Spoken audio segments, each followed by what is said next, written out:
you can imagine a happy and an unhappy future for this. And I gather your book imagines a sort of unhappy future for it. But the question is, this disruption happened to agricultural workers over the last 150 years. The vast majority of people who were working as farmhands, their jobs got disrupted.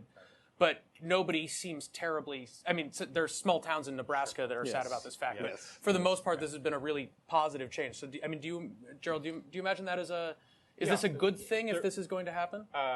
It all depends on how we manage the transition.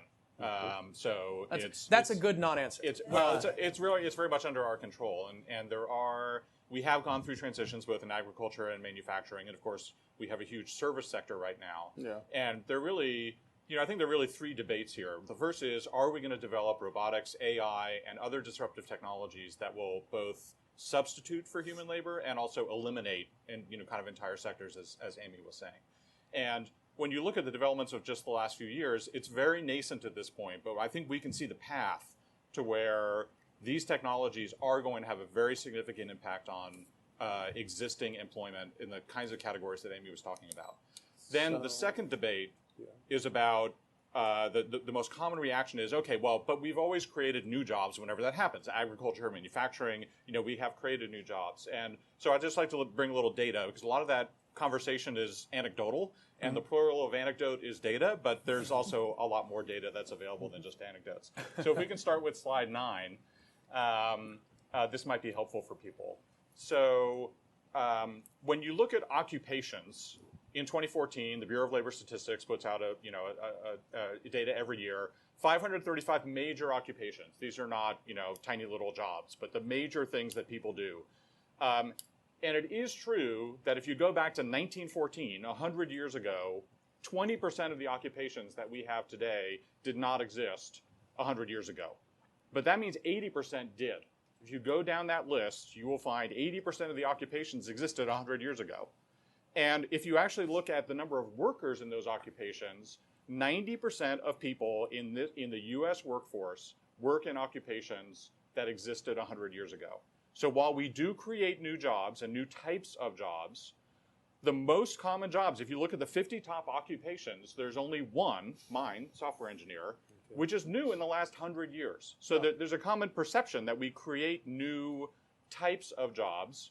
But the most common jobs are things like waiters and waitresses and truck drivers and cashiers and secretaries and teachers and nurses. And these are jobs that have existed for a long time, and they've existed with human workers because only humans could do those jobs. But not anymore. Although back, back 100 years ago, we had 60% of the labor force as farmers, and 2% in post-farm food processing and so forth. So there's been a huge shift. Now we have 2% farmers and 8% in food. There's been this is just about whether we are truly creating brand new things, over time.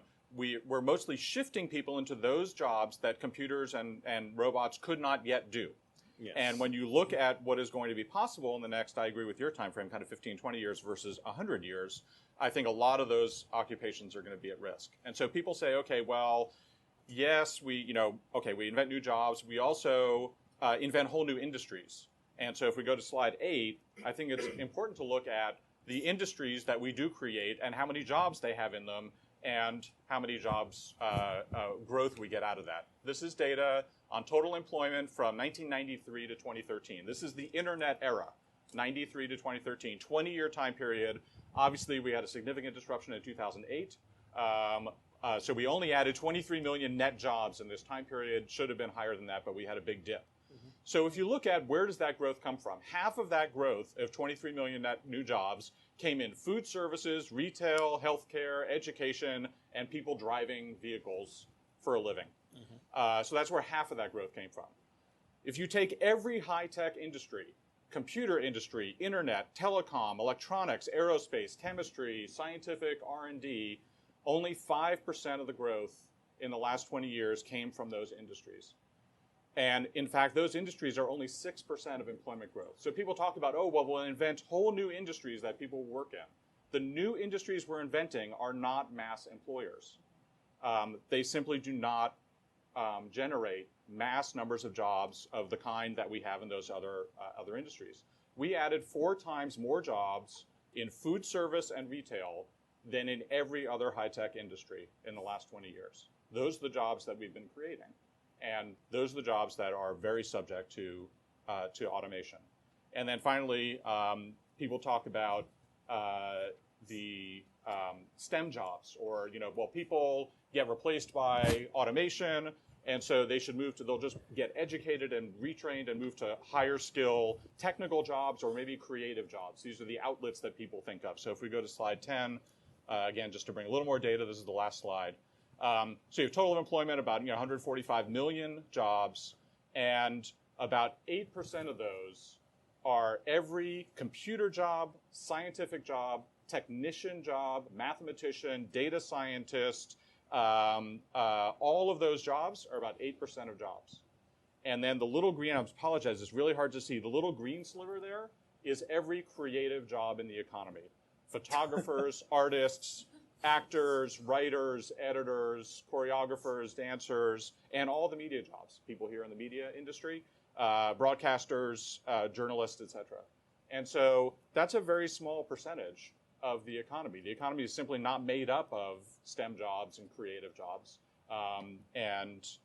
So the second debate is really about, well, we'll be able to create all kinds of new jobs. We haven't really had an economy that's created fundamentally new kinds of jobs. What it's basically done is shifted a lot of people into jobs that computers and robots have not been able to do.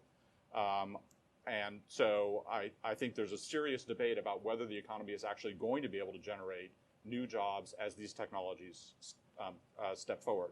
The last debate that I'd like to get out there is, what do we do as a society when the demand for human labor begins to significantly fall off because of these new technologies? And I think that's the most interesting debate that is about 15, 20 years out, but we need to start talking about now, because it involves very radical rethinking of the assumptions about full employment, about people surviving based on needing to have a job.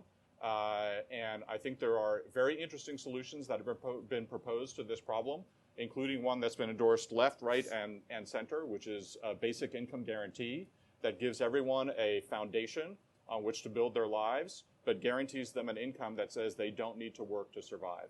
And so I hope we can talk about some of those potential future solutions as well.